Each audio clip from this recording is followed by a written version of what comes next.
Now let us start with देखिए जरा सा हम लोग शुरू कर रहे हैं सिंपल हार्मोनिक मोशन। ठीक है ना, तो सिलेबस के अकॉर्डिंगली सबसे पहला टॉपिक भी था सिंपल हार्मोनिक मोशन। तो हम लोग स्टार्ट करते हैं simple harmonic motion.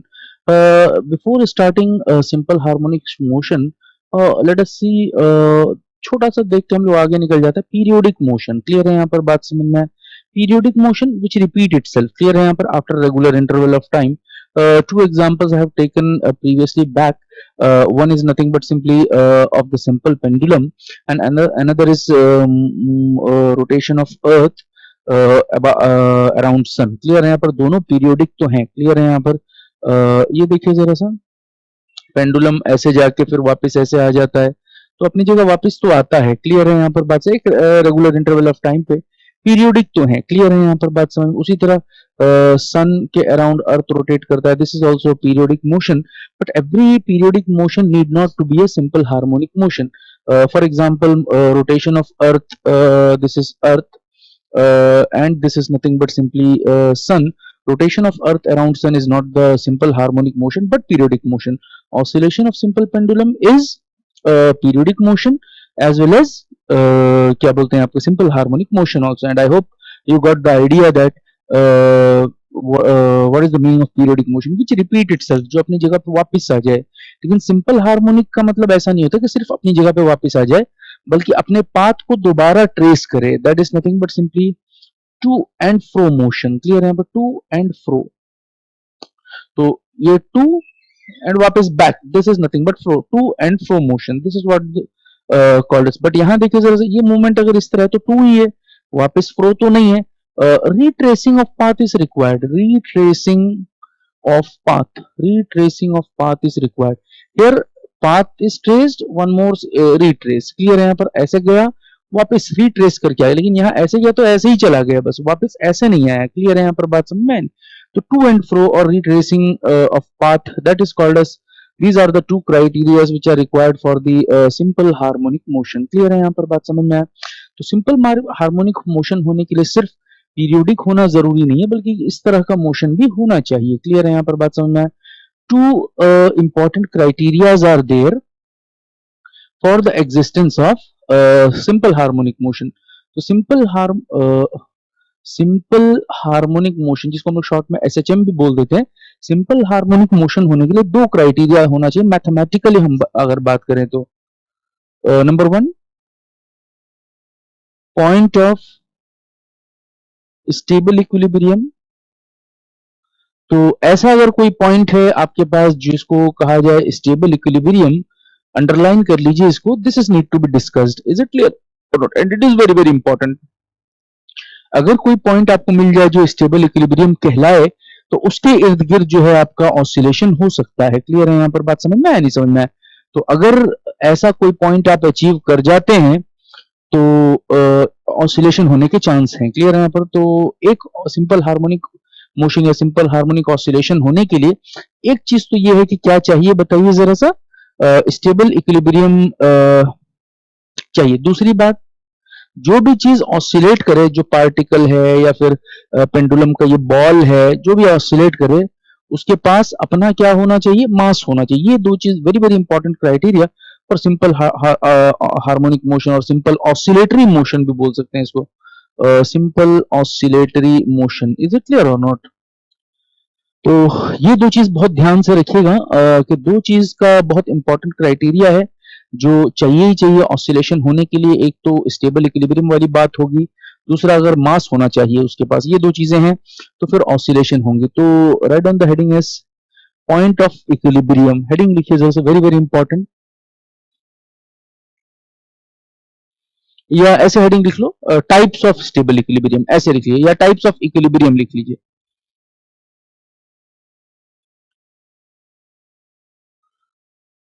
Types of equilibrium, right on the heading is types of equilibrium. तो एक तो हम लोग अभी हेडिंग पे ही देख चुके थे, कौन सा बताइए जरा सा? Stable equilibrium. EQUIB का मतलब इक्विलिब्रियम ही होता है। क्लियर? दूसरा अनस्टेबल इक्विलिब्रियम, तीसरा न्यूट्रल इक्विलिब्रियम, तो हमारे सिलेबस में हम ये तीन इक्विलिब्रियम देखेंगे। एक आपका स्टेबल इक्विलिब्रियम है, दूसरा आपका अनस्टेबल इक्विलिब्रियम है, तीसरा आपका जो है न्यूट्रल इक्विलिब्रियम है। ये तीन चीजों की हम लोग बात करेंगे। These three things, these are the types of equilibrium which I am going to discuss by using three examples. Clear है? मैं तीन एग्जाम्पल मैं आपके सामने बनाता हूँ, आप उसको जरा सा देखेंगे, फिर उसके बाद हम लोग बात कर लेंगे। क्लियर है? यहाँ पर बात समझ में आया? ये कटोरी है, एक बाउल है, क्लियर है? यहाँ पर इसमें एक बॉल यहाँ रखा है, क्लियर है? यहाँ पर उल्टा कटोरी ऐसे रख दिया, बॉल यहाँ रखा है, क्लियर है? यहाँ पर बात समझ में आया? एक फ्लैट है जिसपे बॉल यहाँ रखा हुआ है, इस जगह पे बॉल रखा हुआ है, क्लियर है? यहाँ पर three examples I am taking. This is example number A, this is example number B, this is example number C, like that. These three examples I am considering to justify three equilibriums: stable equilibrium, unstable equilibrium, और जो है आपका neutral equilibrium. सबसे पहली बात, definition of equilibrium लिख लीजिए जरा सा। कोई भी बॉडी या कोई भी पॉइंट, ये बॉडी इस पॉइंट पे खड़ा है, ये बॉडी इस पॉइंट पे खड़ा है, ये बॉडी इस पॉइंट पे खड़ा है, क्लियर है? यहाँ पर बात समझ में आया? नहीं समझ में आया? तो ये पॉइंट के बारे में बात करें या इस बॉडी के बारे में बात करें, ये बॉडी के लिए ये वाली पॉइंट इक्विलिब्रियम पॉइंट जब होगी, when, right down, if body is said to be at equilibrium position only if net force acting on body equal to zero. मतलब इस पे जो फोर्स हो, टोटल फोर्स, सारे फोर्स का जमा जो है वो जीरो हो जाए। फॉर एग्जांपल इस बॉडी के बारे में बात करूं तो नॉर्मल रिएक्शन ऊपर आएगा, इस बॉडी का weight that is nothing but mg वो नीचे जाएगा, ये वाला नॉर्मल रिएक्शन ऊपर आएगा, ये वाली चीज mg नीचे जाएगी, ये वाला जो है नॉर्मल रिएक्शन ऊपर आ जाएगा, mg जो है नीचे चला है। नेट फोर्स, चाहे इस केस में हम बात करें बॉडी रुका हुआ है वहां पे, तो n minus it is nothing but simply mg, और कोई फोर्स नहीं है, इस पे रुका है, तो चाहे ना ऊपर जा रहा ना नीचे जा रहा है, इधर से कोई यहां से भी कोई धक्का नहीं है, यहां से भी कोई, तो अपनी जगह रुका हुआ है। तो रुका है मतलब ऊपर जितना फोर्स है नीचे उतना, या ऊपर से ज्यादा फोर्स नीचे लगता तो बॉडी नीचे जाने लगता, ऐसा तो हो नहीं रहा। तो इस केस में भी n माइनस mg कितना है बताइए जरा सा, जीरो। यहाँ पर भी देख लीजिए, बॉडी यहीं पे रुका हुआ है, नीचे तो जा नहीं रहा ना ऊपर आ रहा, तो जितना n है उतना ही mg है, मतलब n माइनस mg कितना हो जाएगा, जीरो। कैपिटल M और small m whatever you consider, एक मास m है, क्लियर है? यहाँ पर बात समझ में आया? आगे चलते हैं। अच्छा एक बात बताइए, इसको अगर थोड़ा सा खिसका दिया जाए, यहाँ पे थोड़ा सा बस यहाँ लगा के छोड़ दिया मैंने, लाके इस पॉइंट P पे अगर मैं लाके छोड़ दूं, तो ये, उसके बाद मैं कोई ताकत नहीं लगा रहा उस बॉल पे, बस P पे लाके मैंने छोड़ दिया है, तो आपको क्या लगता है ये ऊपर जाने की कोशिश करेगा या वापस अपनी जगह पे आने की कोशिश करेगा? तो वापस अपने स्टेबिलिटी को अचीव करने की कोशिश करेगा, अपने पुराने पॉइंट को अचीव करने की कोशिश करेगा। इसीलिए इसको कहा जाता है that is called as stable equilibrium. I hope you got the idea, the example of stable equilibrium. If particle is displaced from its original position, it will try to achieve its original position। Clear है? यहाँ पर बात समझ में आए? लेकिन यहां से थोड़ा सा सरका के छोड़ देंगे, सीधे लुढ़क के नीचे आ जाएगा, वापस स्टेबिलिटी की तरफ नहीं आएगा, तो इसीलिए इसको कहा जाएगा, क्या बताइए जरा सा, unstable equilibrium. I hope you got the idea. Clear है? यहाँ पर बात समझ में आ गया? तो if body is displaced from its equilibrium position, it will never come back, that is called as unstable equilibrium.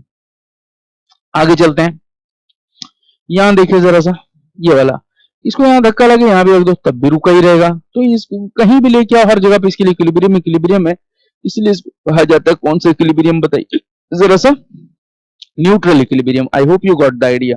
If a body is displaced from its original position, the next position will itself is an equilibrium position, that is called as, क्या बताइए जरा सा, neutral equilibrium. अगर सरका भी दो तो वापस अपनी जगह पे आने की कोशिश करेगा, मतलब स्टेबिलिटी की तरफ ही आएगा, ये है ना, तो स्टेबल इक्विलिब्रियम। यहां पर एक बार खिसक गया तो स्टेबिलिटी की तरफ वापस नहीं आएगा, moves away from the stability, that's called as unstable equilibrium. if you displace it from its original position, the next point itself is called as equilibrium position, that's why it is called as neutral equilibrium। I hope you got the idea। clear है यहाँ पर? now इस case को अगर आप दोबारा जरा सा देखें, ए वाला केस ये है, बी वाला केस ये है, सी वाला केस ये है, तीनों के बारे में अगर मैं आपसे एक चीज डिस्कस करूं, that is nothing but potential energy. Now normally we are representing by U potential energy. Now if I ask about potential energy in all the three cases, potential energy का मतलब थामे रखने की एनर्जी, किसी को रोके रखने की एनर्जी, बरकरार रखने के लिए जो energy required, that is called as potential energy. Now if I ask, इस जगह पे स्टेबल इक्विलिब्रियम पॉइंट पे पोटेंशियल एनर्जी कैसी होगी, अनस्टेबल इक्विलिब्रियम पॉइंट पे पोटेंशियल एनर्जी कैसी होगी, न्यूट्रल इक्विलिब्रियम पॉइंट पे पोटेंशियल एनर्जी कैसी होगी. अब जरा सा ध्यान से देखिए आप, मैं आपसे ये पूछना चाह रहा हूं, इस जगह पे गाड़ी अपने आप चढ़ जाएगी क्या? नहीं, ये चक्का अपने आप ऊपर तो चढ़ेगा नहीं, बहुत ज्यादा ताकत लगाओगे, मतलब ताकत लगाओगे तभी चढ़ेगा. मतलब यहाँ थोड़ी बहुत भी एनर्जी हो तो रोक के रख सकता है, इसके पास अपना इस पॉइंट पे थोड़ी बहुत भी एनर्जी हो तो ये बॉल अपनी जगह रुका, वरना कोई एक्स्ट्रा एनर्जी बहुत ज्यादा है तभी ऊपर जाएगा. क्लियर है यहाँ पर? तो ये बॉल को यहाँ रुके रहने के लिए बहुत कम एनर्जी चाहिए. क्लियर? तो यहाँ पर पोटेंशियल एनर्जी कैसी चाहिए बताइए इधर से, मिनिमम. अब इस पॉइंट को देखिए जरा, यहाँ से थोड़ा भी सरका तो सीधे सरसरा के नीचे आ जाएगा. इसका मतलब यहाँ पे रोके रखना बहुत जरूरी है, बहुत ज्यादा एनर्जी से रोकना होगा, वरना थोड़ा भी हवा हुआ भी आ गया तो एक एग्जांपल मैं ले रहा हूँ, वैसे आप समझ जाइए इसको. मतलब थोड़ा भी डिस्टरबेंस हो तो यहाँ पे ये पॉइंट बहुत इंपॉर्टेंट है, इस पे रोके रखना बहुत इंपॉर्टेंट, तो एनर्जी बहुत ज्यादा लगा के रोकनी होगी. तो यहाँ पोटेंशियल एनर्जी कैसा चाहिए बताइए जरा सा, मैक्सिमम. यहाँ पर यहाँ जितना है, यहाँ जैसा है वहां भी तो ऐसे ही है, मतलब कोई ऐसे बहुत ज्यादा फर्क तो नहीं है. तो जितना पोटेंशियल एनर्जी यहाँ चाहिए रोके रखने के लिए उतना ही यहाँ भी चाहिए. तो यहाँ पर पोटेंशियल एनर्जी कैसा चाहिए बताइए जरा सा, constant. I hope you got the idea. Clear है? यहाँ पर थोड़ा बहुत आपको क्लियर होगा. पोटेंशियल एनर्जी मतलब थामे रखने के लिए एनर्जी, रोके रखने के लिए एनर्जी. यहाँ पे रोके रखने के लिए बहुत ज्यादा एनर्जी नहीं चाहिए, क्योंकि अपने आप नहीं चढ़ सकता, यहाँ तो डगर सकता है, नीचे आ सकता है, तो रोकने के लिए बहुत ज्यादा एनर्जी. यहाँ पर जैसा हाल यहाँ का है वही हाल यहाँ का, तो यहाँ जितनी एनर्जी वहां भी उतनी एनर्जी, तो constant energy required. Is it clear और नॉट? आगे चलते हैं.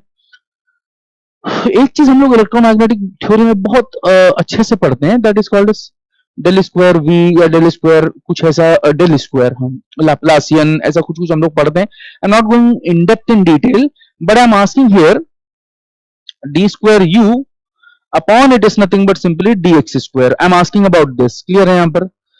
What will be the status of d square u upon it is nothing but dx square? यहाँ पर d square u upon it is nothing but simply dx. What should be the status of d square u upon dx square? वही del square का मतलब d square second derivative. ठीक है, आप इसको second derivative से समझोगे तो बहुत दिक्कत है, इसको थोड़ा सा चालाकी से समझो तो ज्यादा जल्दी समझ में आ जाएगा.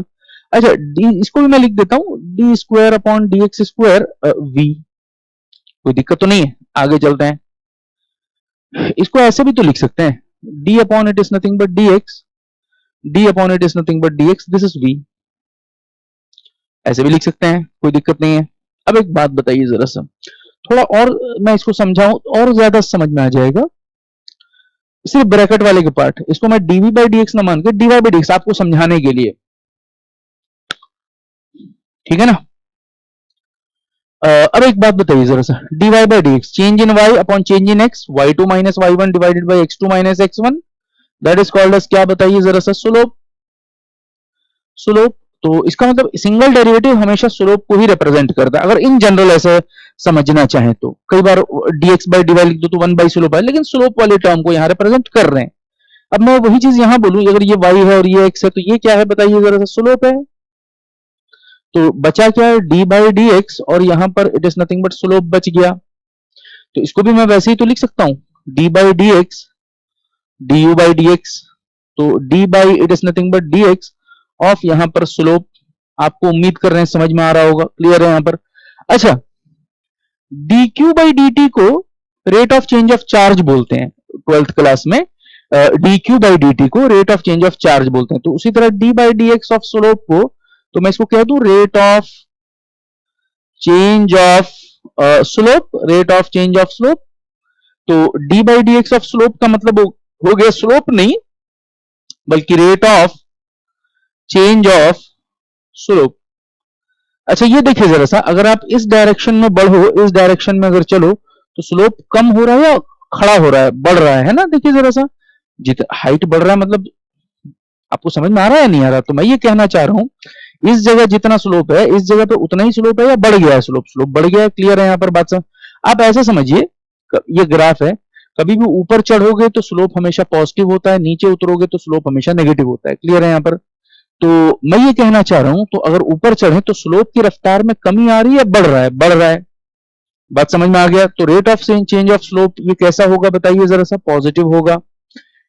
लेकिन जब नीचे उतरेंगे, अब बॉल यहां से नीचे उतरेगा तो रफ्तार जितनी है उतनी है या नीचे की तरफ जा रही, कम हो रही? तो स्लोप की रफ्तार भले ही ढलान है लेकिन पॉजिटिव डायरेक्शन में है या नेगेटिव डायरेक्शन में? नेगेटिव डायरेक्शन में।